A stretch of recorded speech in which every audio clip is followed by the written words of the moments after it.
Hello बच्चों, welcome to our channel RK tutorial. आज हम लोग बात करेंगे बहुत ही इम्पोर्टेंट टॉपिक सर्कुलेटरी सिस्टम के बारे में। हमने पहले भी वीडियो में बताया था कि हम एक सीरीज चलाने वाले हैं। इससे पहले हमारा डाइजेस्टिव सिस्टम के लेकर के एक वीडियो आया, उसके बाद आज हम लेकर के आ गए हैं सर्कुलेटरी सिस्टम।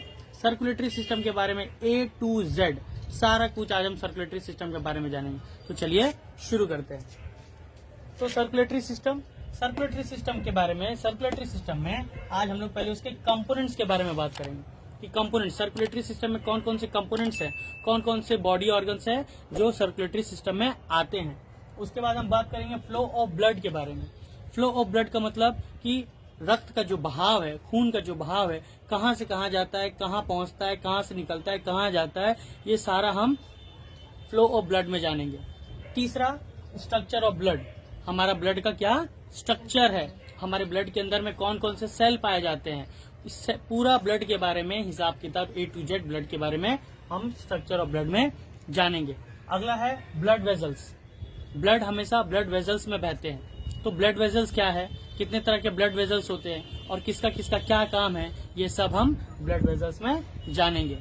उसके बाद है ब्लड फ्लो, कि ब्लड कहाँ, जो इम्प्योर ब्लड है, जो इम्प्योर ब्लड है वो कहाँ से निकलता है, कहाँ जाता है, और जो ऑक्सीनेटेड ब्लड होता है, डीऑक्सीनेटेड ब्लड होता है, सबका फ्लो सर्कुलेशन हम इधर पता करेंगे।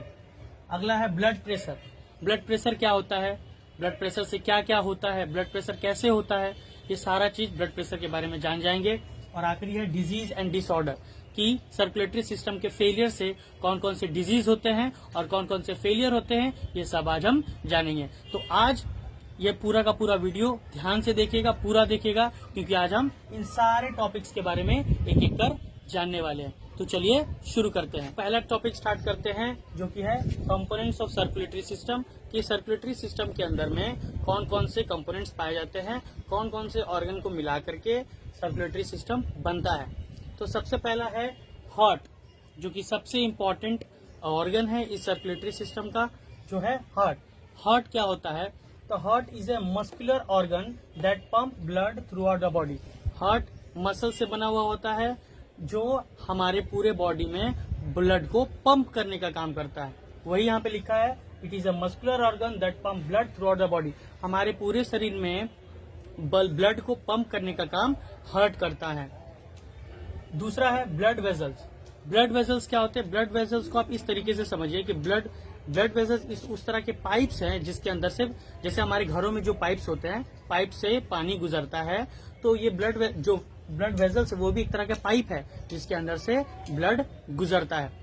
तो ब्लड वेजल्स भी तीन तरीके के होते हैं, एक है वेन्स, दूसरा है आर्टरी और तीसरा है कैपिलरीज। तीनों के बारे में विस्तार से आज बात करेंगे। पहले अभी ये समझ लीजिए कि ब्लड वेजल्स में वेन्स आते हैं, आर्टरीज आते हैं और कैपिलरीज आते हैं। ये दूसरा कंपोनेंट हुआ। तीसरा कंपोनेंट ब्लड, खुद ब्लड। ब्लड क्या है, blood is made up of red cells, white cells, plasma and platelets. Actually में ब्लड एक फ्लूइड होता है जो कि बहुत सारे सेल और अदर कंपोनेंट्स से बना हुआ होता है। ब्लड रेड ब्लड सेल से, व्हाइट ब्लड सेल से, प्लाज्मा से और प्लेटलेट से मिल करके बनता है। इन सब चीजों को मिला देंगे तब वो ब्लड कहलाएगा। ब्लड रेड कलर का होता है, ब्लड रेड क्यों होता है, ये सब जानेंगे थोड़ी देर के बाद। तो चलिए शुरू करते हैं। एक बार फिर से बताता हूँ कंपोनेंट ऑफ ब्लड में क्या होता है। कंपोनेंट ऑफ सर्कुलेटरी सिस्टम में हार्ट आता है, ब्लड वेजल्स आते हैं और ब्लड आते हैं। हार्ट एक्चुअली में कार्डियोवास्कुलर मसल्स के द्वारा बना हुआ एक ऑर्गन है, कार्डियोवास्कुलर मसल्स के द्वारा बनाया हुआ एक ऑर्गन है, एक मस्कुलर ऑर्गन है जिसका काम होता है ब्लड को पंप करना पूरे बॉडी में। ब्लड वेजल्स का काम क्या है, ब्लड वेजल्स का काम है ब्लड्स को उन जगहों तक पहुंचाना जहां पे उनका जरूरत होता है। ब्लड वेजल्स में वेन्स होते हैं, आर्टरीज होते हैं और कैपिलरीज होते हैं। अगला है ब्लड, खुद ब्लड। ब्लड बहुत सारे कंपोनेंट से बने होते हैं, red blood cells, white blood cells, plasma और प्लेटलेट्स मिलके ब्लड होते हैं। ये हमारे कंपोनेंट्स है सर्कुलेटरी सिस्टम के, मेंबर है सर्कुलेटरी सिस्टम के। अब अगला टॉपिक है स्ट्रक्चर ऑफ हार्ट। हार्ट के बारे में, हार्ट का पूरा ढांचा, हार्ट का पूरा स्ट्रक्चर के बारे में इस टॉपिक में हम बात करेंगे। तो स्ट्रक्चर ऑफ हार्ट के बारे में सबसे पहले तो ये समझ जाइए कि स्ट्रक्चर एक कार्डियोवास्कुलर टिश्यू से, कार्डियोवास्कुलर मसल से बना हुआ होता है। और हर हर इंसान का हार्ट उसके फीस्ट इतना बराबर होता है, उसके मुट्ठी इतना बराबर होता है। तो अगर आपको अपने हार्ट का साइज पता करना है तो अपने हाथ को बांधिए, मुट्ठी बनाइए, और जितना आपका साइज आ रहा है मुट्ठी का, इतना ही आपके हार्ट का भी साइज होगा। अब आगे बढ़ते हैं। Heart is divided into 4 chamber. Heart को 4 हिस्से में बांटा गया है। ये हार्ट के 4 चेम्बर्स होते हैं, यानी हार्ट को 4 हिस्से में बांटा गया है। लेफ्ट ऑरिकल 4 हिस्से में बांटा गया है। Left auricle, left ventricle, right auricle, right ventricles, यानी left and right auricle, left and right ventricles. ठीक है, अब ये हमें पता चल गया कि 4 चेम्बर होते हैं हार्ट के। Left auricle, right auricle, left ventricle और राइट वेंट्रिकल, लेफ्ट वेंट्रिकल। अच्छा, अब इन ऑरिकल और वेंट्रिकल्स के बीच में, इन ऑरिकल और वेंट्रिकल के बीच में एक बाउंड्री होती है, एक वेल्व होता है, एक मतलब जाने का रास्ता होता है, बाउंड्री होता है। और इसी बाउंड्री को हम जानेंगे कि इसको भी क्या बोलते हैं। तो क्या लिखा है ये पता करते हैं। ट्राइकस्पिड वेल्व के बारे में जानेंगे। ट्राइकस्पिड वेल्व के बारे में जानेंगे। Tricuspid valve is between right auricle and right ventricle. जो राइट ऑरिकल और राइट वेंट्रिकल के बीच का जो बाउंड्री होता है, जो राइट ऑरिकल और राइट वेंट्रिकल को सेपरेट करता है एक दूसरे को, उसको ट्राइकस्पिड वेल्व बोला जाता है। चलिए सपोज मान लीजिए ये राइट ऑरिकल है और ये लेफ्ट वेंट्रिकल है, तो इस दोनों के बीच का जो ये चेम्बर होगा, ये बाउंड्री होगा, सेपरेटिंग बाउंड्री होगा, उसको ही हम ट्राइकस्पिड वेल्व बोलेंगे। हमेशा याद रखना है, ट्राइकस्पिड वेल्व राइट ऑरिकल और राइट वेंट्रिकल के बीच में होता है। ठीक है, राइट ऑरिकल और राइट वेंट्रिकल के बीच में ट्राइकस्पिड वेल्व होता है। अगला मिट्रल वेल्व। अगला क्या है? Mitral valve. Mitral valve left ventricle और लेफ्ट ऑरिकल के बीच में होता है। लेफ्ट वेंट्रिकल और लेफ्ट ऑरिकल के बीच में होता है। सपोज ये लेफ्ट वेंट्रिकल है, ये लेफ्ट ऑरिकल है, तो इस दोनों के बीच का जो ये हिस्सा होगा, इस दोनों के बीच का जो हिस्सा होगा, इसको हम मिट्रल वेल्व बोलेंगे।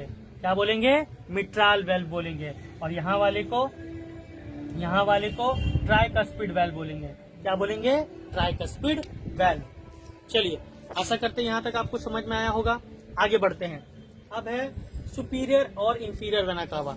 2 वेना कावास हैं, एक ऊपर की तरफ और एक नीचे की तरफ, जो ब्लड को आने में और जाने में सहायता करते हैं। ब्लड जो होता है बॉडी से हार्ट में पहुंचाने का काम, और फिर ब्लड से मतलब हार्ट से पूरे बॉडी में पहुंचाने का काम ये सुपीरियर और इंफीरियर वेना कावा करते हैं। अगला है pulmonary vein and pulmonary artery. Pulmonary vein और पल्मोनरी आर्टरी भी हार्ट के अंदर में ही मौजूद होता है, जो ब्लड को सर्कुलेशन में मदद करता है। अगला है एओर्टा। अगला है एओर्टा। ऊपर में, हार्ट के ऊपर में इस तरह से होता है एओर्टा। एओर्टा का काम क्या है कि ब्लड हार्ट के अंदर में जितने तरह के भी ऑक्सीनेटेड ब्लड होते हैं उसको पूरे बॉडी तक पंप आउट करना, पूरे बॉडी तक पहुंचाने का काम एओर्टा करता है। तो एक बार फिर से रिवीजन करेंगे। Structure of heart. Heart 4 chamber में बटे हुए होते हैं, राइट ऑरिकल और राइट वेंट्रिकल, और लेफ्ट ऑरिकल और लेफ्ट वेंट्रिकल। अच्छा, राइट ऑरिकल और राइट वेंट्रिकल के बीच में ट्राइकस्पिड वेल्व होता है, और लेफ्ट वेंट्रिकल और लेफ्ट ऑरिकल के बीच में मिट्रल वेल्व होता है। इसके अलावा सुपीरियर और इंफीरियर वेना कावा नाम के 2 क्या बोल सकते हो, वेन्स या आर्टरीज बोल सकते हो, जो मौजूद होता है। इसके अलावा पल्मोनरी वेन, पल्मोनरी आर्टरी भी मौजूद होता है हमारे हार्ट में, और लास्ट में एओर्टा, जो पूरे बॉडी में हार्ट के अंदर का जो खून होता है उसको पूरे बॉडी तक पहुंचाता है। तो आशा करते हैं आपको स्ट्रक्चर ऑफ हार्ट अच्छी तरीके से समझ में आ गया होगा। अब बढ़ते हैं हमारे अगले टॉपिक के ऊपर, जो कि है ब्लड वेजल्स। अब हम ब्लड वेजल्स के बारे में बात करेंगे। तो पहले भी आप लोग को बताया जा चुका है कि ब्लड वेजल्स के अंदर ही ब्लड फ्लो कर पाते हैं, और ब्लड वेजल्स 3 तरीके के होते हैं। पहला है वेन्स, दूसरा है आर्टरी, और तीसरा है कैपिलरीज। अब तीनों के बारे में विस्तार से एक एक करके जानते हैं। सबसे पहले बात करते हैं वेन्स के बारे में। अच्छा, सबसे पहले ये समझिए कि हमारे बॉडी में 2 तरीके के खून होते हैं। एक होता है ऑक्सीजन रिच ब्लड, जिसके अंदर ऑक्सीजन की मात्रा होती है, प्योर ब्लड जिसको बोलते हैं, वो पाया जाता है। और दूसरा होता है डीऑक्सीनेटेड ब्लड, इम्प्योर ब्लड, जिसमें कार्बन डाइऑक्साइड मिलाया हुआ रहता है, जिसमें ऑक्सीजन की मात्रा नहीं होती है, जिसको हम गंदे खून भी कहते हैं। तो इस अच्छे खून, प्योर ब्लड और इम्प्योर ब्लड का ट्रांसपोर्ट करवाने का काम ही वेजल्स करते हैं। ठीक है, तो आगे बढ़ते हैं। तो सबसे पहले veins carry deoxygenated blood from body to the heart. हमारे पूरे शरीर में जितने भी डीऑक्सीनेटेड ब्लड होते हैं, जितने भी इम्प्योर ब्लड होते हैं, उन सबको खींच करके हार्ट के पास ले जाने का काम वेन्स करता है। ठीक है, ये सारे वेन्स जो हमारे ऐसे दिखते हैं ना, ये सारे वेन्स है। तो वेन्स का काम है जितने भी पूरे बॉडी में जितना भी इम्प्योर ब्लड है, जितने भी डीऑक्सीनेटेड ब्लड है, वो पूरे बॉडी से खींचकर हार्ट के पास पहुंचाने का काम वेन्स करता है। ठीक है, अगला है आर्टरी। आर्टरी का काम है प्योर ब्लड, ऑक्सीनेटेड ब्लड को हार्ट से पूरे बॉडी तक पहुंचाने का काम। मतलब आर्टरी क्या करता है, हार्ट के अंदर में जब ब्लड को प्यूरिफाई कर लिया जाता है, उसमें ऑक्सीजन डाल दिया जाता है, ऑक्सीनेटेड ब्लड हो जाता है, तो उसको पूरे हार्ट से पूरे बॉडी तक पहुंचाने का काम आर्टरी करते हैं। तीसरा है कैपिलरीज। कैपिलरीज वो ऐसी जगह है, ऐसा नेटवर्क है जहाँ पे वेन्स और आर्टरी दोनों आकर मिल जाते हैं और एक नेटवर्क बना देते हैं, जिसको हम कैपिलरीज कहते हैं। तो ये तीन वेजल्स हुआ, वेन्स, आर्टरी और कैपिलरीज। वेन्स डीऑक्सीनेटेड ब्लड को कैरी करता है from the body to the heart, और आर्टरी ऑक्सीनेटेड ब्लड को कैरी करता है from heart to the rest of the body, और capillaries is a network of veins and artery that support the circulation of blood. अब हम अगले topic तक बढ़ चुके हैं और अगला टॉपिक है ब्लड प्रेशर। तो ब्लड जैसे कि हम लोग को प्रेशर के बारे में पता है, प्रेशर को फिजिक्स में कहते हैं कि force acting on a unit particular area. अगर कोई पर्टिकुलर एरिया के ऊपर फोर्स को अप्लाई किया जाए तो उसको हम प्रेशर कहते हैं। ठीक उसी प्रकार यहाँ पे ब्लड का भी अपना प्रेशर है। मतलब जब हमारा हार्ट ब्लड को पंप करता है, ब्लड को पंपिंग करने का काम करता है, तो एक प्रेशर से ब्लड को, एक झटके से ब्लड को पूरे बॉडी तक पहुंचाने का काम करता है। तो ये जो झटका है जो हमारे हार्ट देता है ब्लड को पूरे बॉडी तक पहुंचने के लिए, इसको हम ब्लड प्रेशर कहते हैं। कहने का मतलब ये हुआ कि blood pressure is the force at which our heart exerts the force that the blood will carry forward to the rest of the body।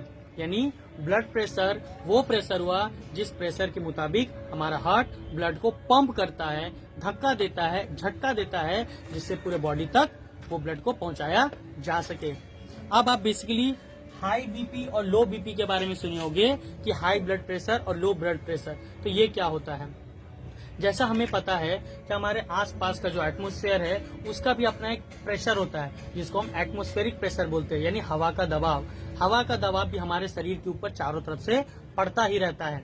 मान लीजिए ये एक आदमी है, माफ कीजिएगा डायग्राम थोड़ा अच्छा नहीं है।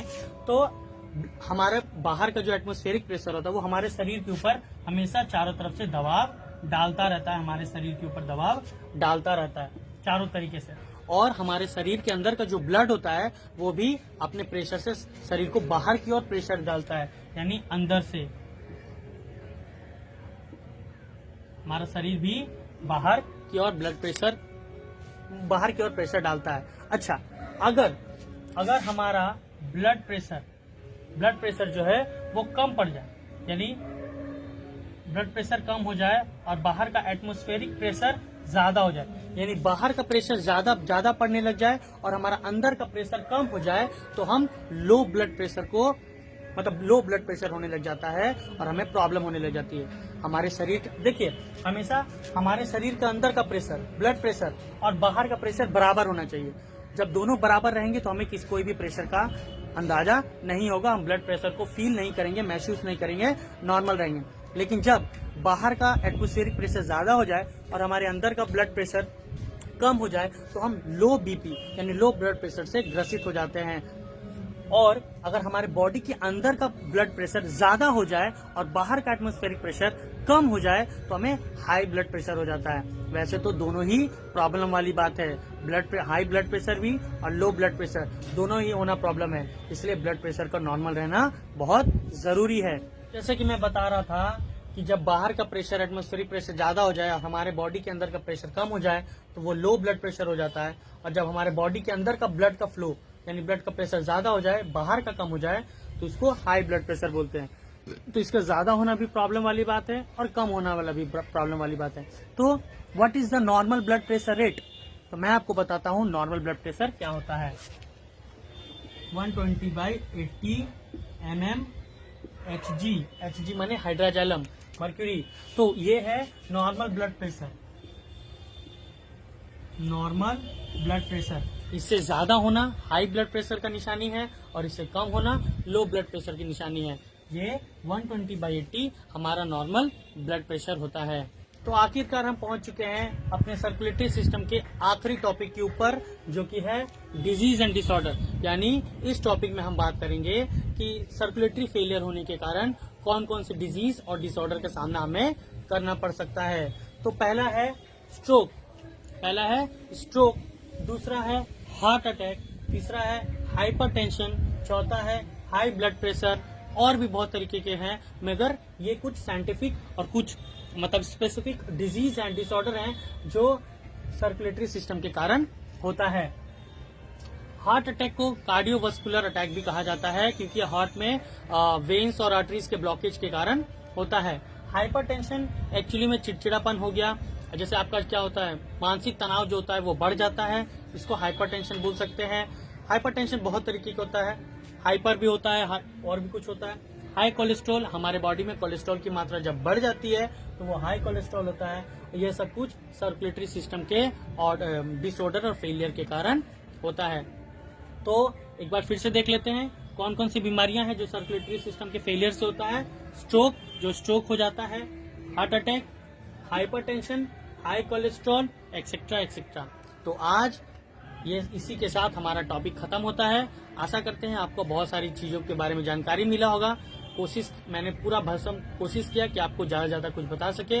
अगर आपका कोई सवाल है, कमेंट है, कुछ गलती हुआ है वीडियो में, तो आप कमेंट सेक्शन में जरूर हमें आकर बता सकते हैं। तब तक के लिए गुड बाय। मिलेंगे अब अगले वीडियो में।